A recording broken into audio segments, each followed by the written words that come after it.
नमस्कार अमरावती. अमरावती शहरालगतच्या मासोत राजुरा बॅलस्ट माईन धरणामध्ये आंघोळीसाठी गेलेल्या एका तरुणाचा दुर्दैवी मृत्यू झाला आहे.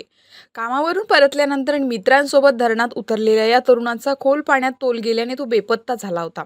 DDRFच्या अथक शोध मोहिमेनंतर अखेर त्याचा मृतदेह बाहेर काढण्यात आला. अमरावती शहराजवळील मासोदा राजुरा बॅलस्ट माईन धरण परिसरामध्ये गुरुवारी संध्याकाळी एक दुर्दैवी घटना घडली.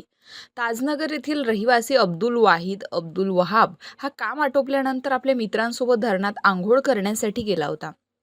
अंघोळ करत असताना अचानक त्याचा तोल गेला आणि तो तोल खोल पाण्यात बुडाला. काही क्षणातच तो मित्रांच्या नजरेआड झाला. या घटनेची माहिती मिळताच परिसरात एकच खळबळ उडाली.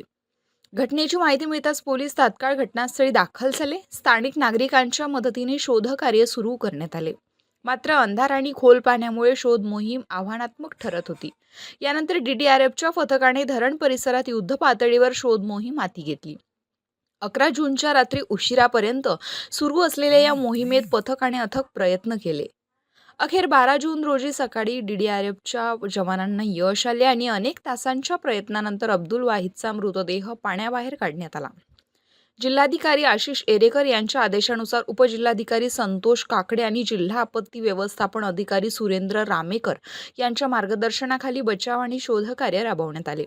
या मोहिमेत सचिन धरमकर, विशाल निमकर, कौस्तुभ वैद्य, सुमित बांबल, आकाश निमकर तसेच आपदा मित्र प्रफुल्ल भुसारी यांनी महत्त्वाची भूमिका बजावली.